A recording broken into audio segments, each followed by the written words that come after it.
Hello everyone, in this video I'm going to talk about triangular element. As the name suggests, triangular elements are in the shape of a triangle. So we have the option of using 3-noded triangles or 6-noded triangles. So a linear or quadratic. And as always, when you are increasing the number of nodes, when you are going to a higher order elements, the accuracy increases, but it comes at a cost of high computational cost. Triangular elements are 2D elements, so they can model all the 4 categories of 2D models. They can model axisymmetric, plane stress, plane strain, and shell elements. So triangular elements, similar to quadrilateral elements, can have degrees of freedom at each node that depend on x and y. That means that if, for this example, we have temperature as nodal variable, so the temperature can be function of the 2 coordinates, x and y.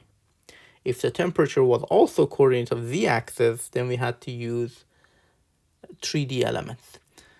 And if the temperature is only function of x, then we could get away with 1D element.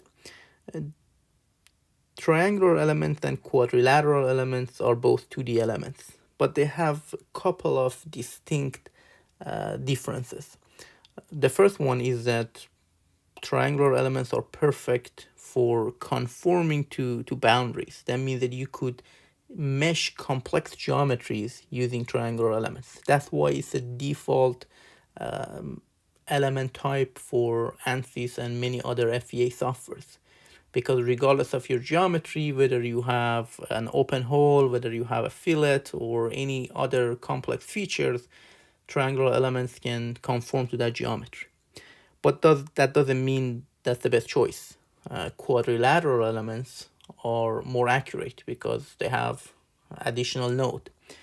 And if you're using a linear triangular element, then our strains are going to be constant.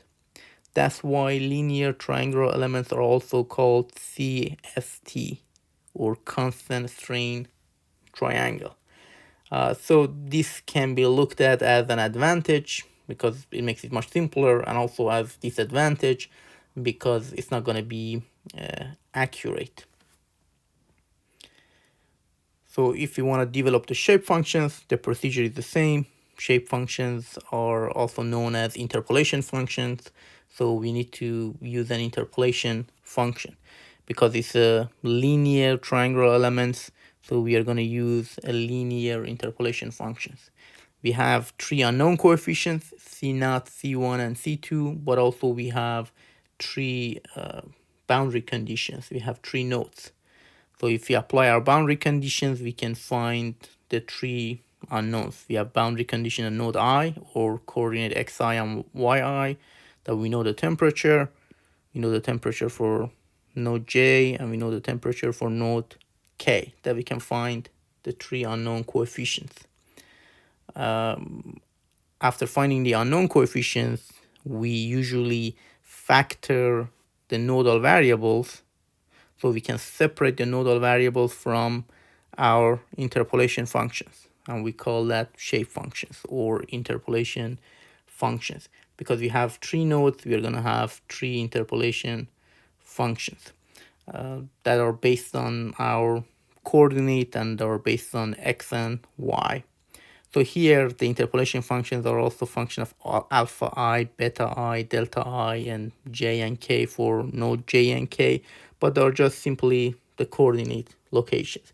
And we, for simplification, we write them and rename them as alpha, beta, and delta. They do not have any particular physical meaning.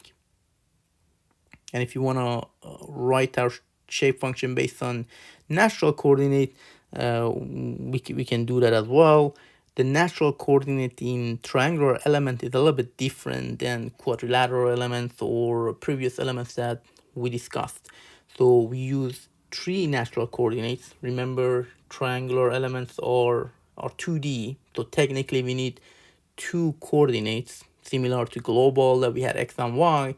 For local, we only need 2, but we are going to develop our equation based on 3 coordinates. So remember that it's not a 3D, it's just for simplification of our nodal functions, we are going to use 3 coordinates. Our coordinates are lambda, Kc, and eta.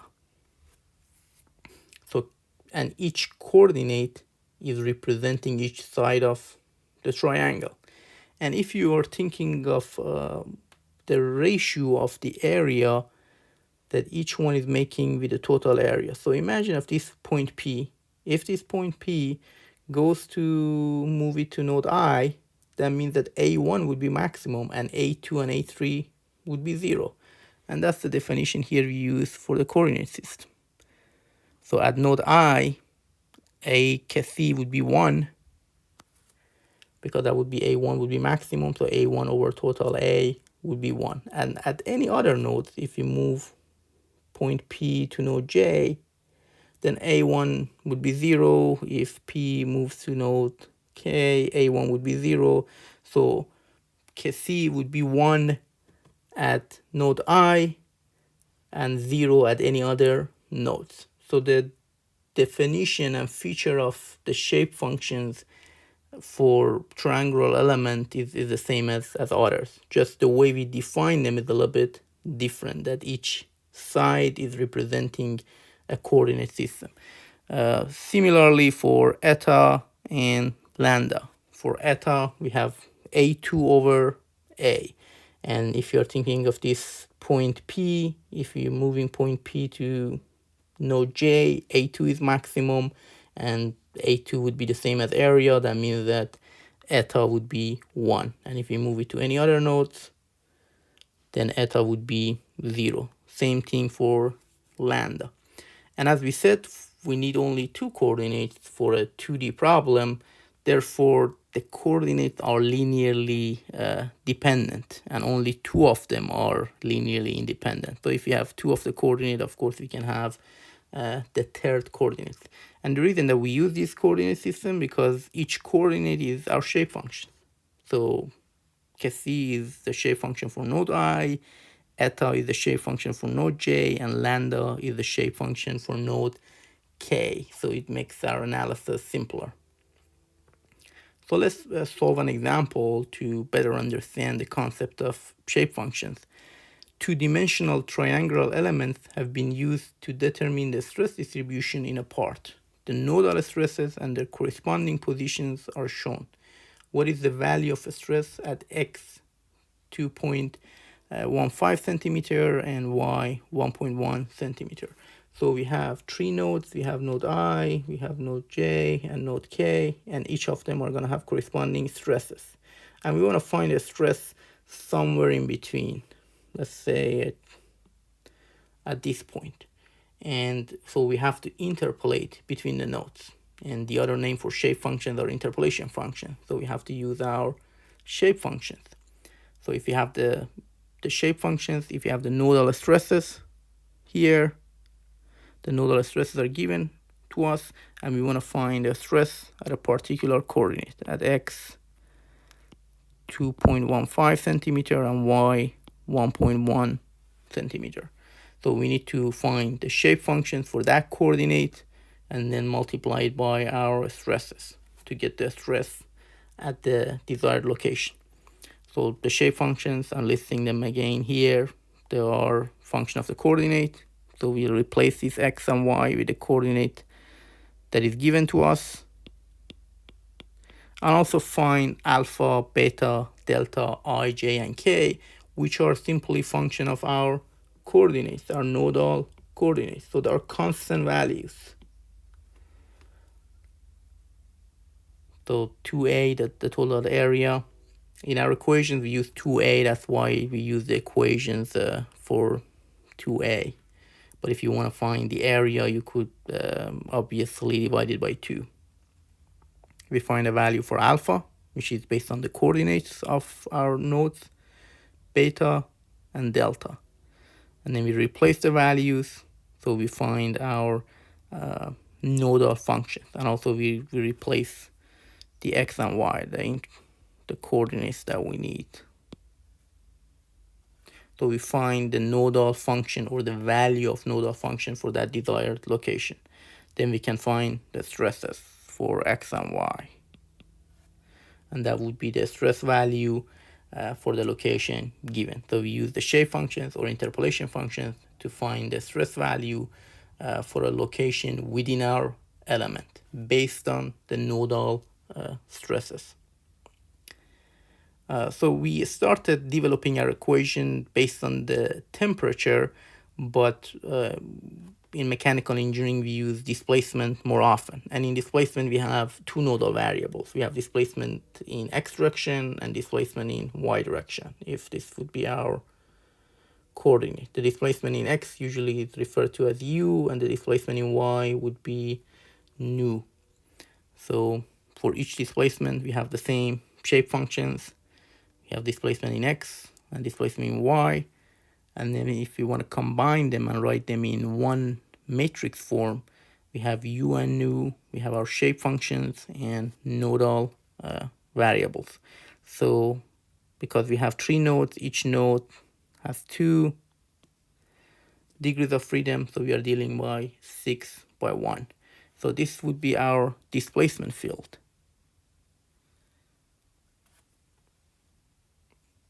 If you want to find a strain field, we know in 2D we have 3 strain components. We have epsilon xx, yy, and gamma xy. The epsilon xx would be the partial of displacement in u with respect to x, yy would be the partial of our displacement in y with respect to y, and gamma would be a combination of the two.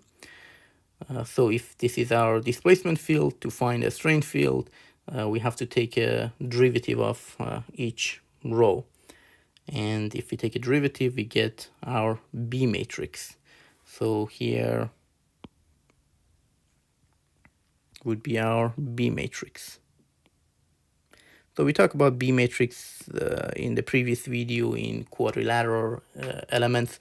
So B matrix is a concept that is needed in our derivation, but sometimes it's hard to deal with or to understand it because it doesn't have a physical meaning. We know displacements, we know the stiffness, we know the force value, but B matrix is just a coefficient matrix that changes our nodal displacement to our strain value. And simply the B matrix, we are just taking a derivative of our shape functions to get our strains. So the first row would be the first row of our shape functions, derivative of the first row with respect to x, then derivative of the second row with respect to y, and then for the third row we have to take a derivative of the first row, this time with respect to y, and then add it to the derivative of the second row, this time with respect to x, to get our third row. So if we do that, we're going to see what we are going to get. Here I'm listing the nodal shape functions. Derivative of ni with respect to x.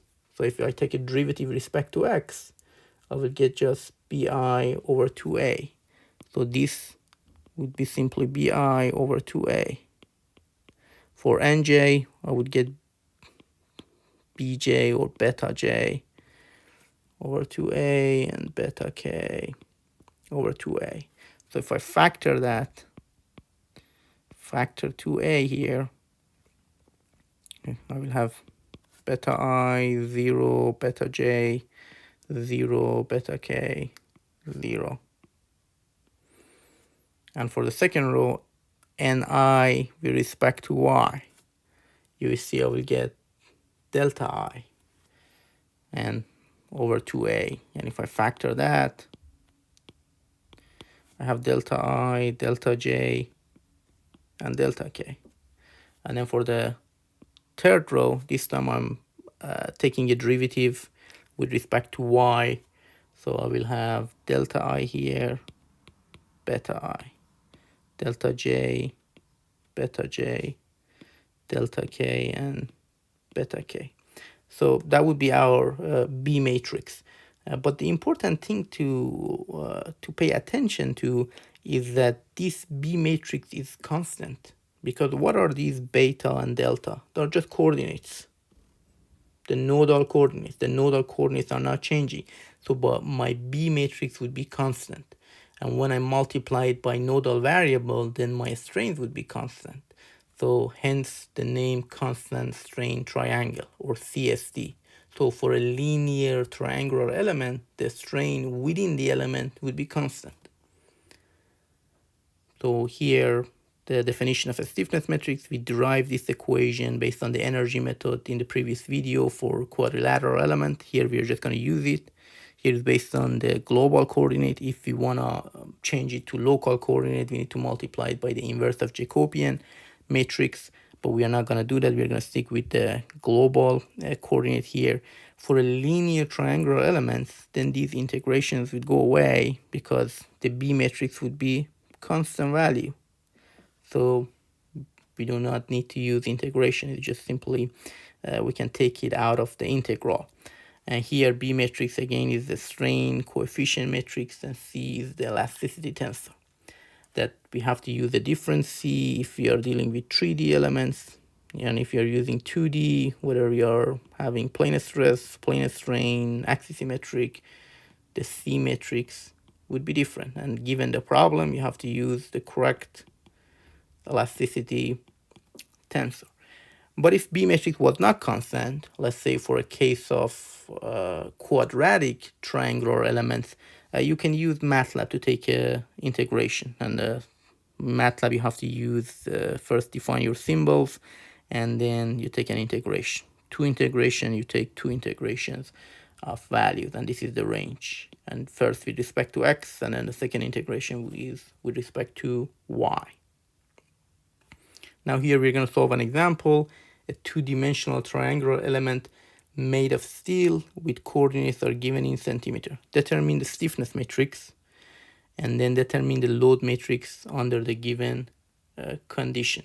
So we have the coordinate for each node. We have the material properties. It's an isotropic material, so we only need two elastic coefficients, so we can find the elasticity tensor. We have the coordinates, so we can find the B matrix, and then we could use our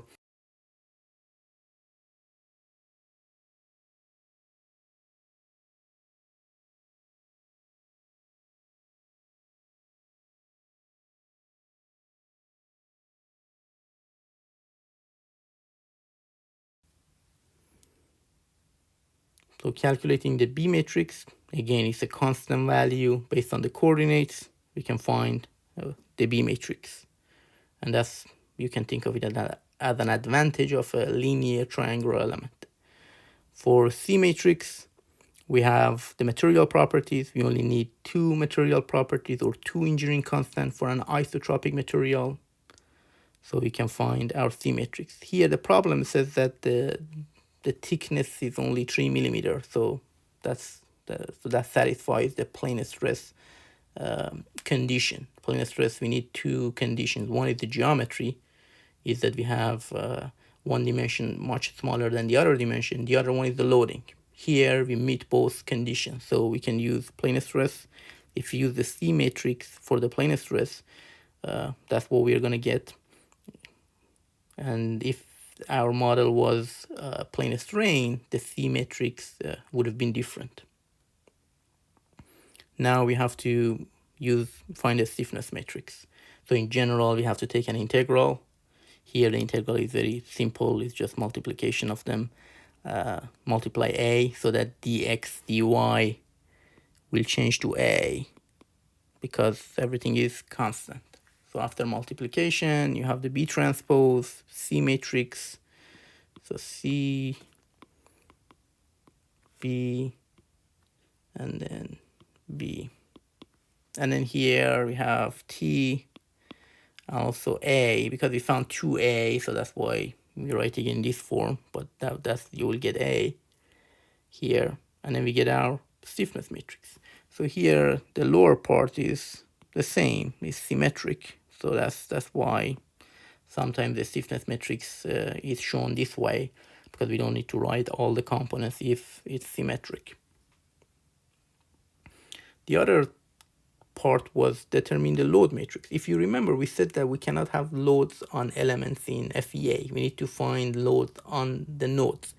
We found the equivalent loads for beam elements.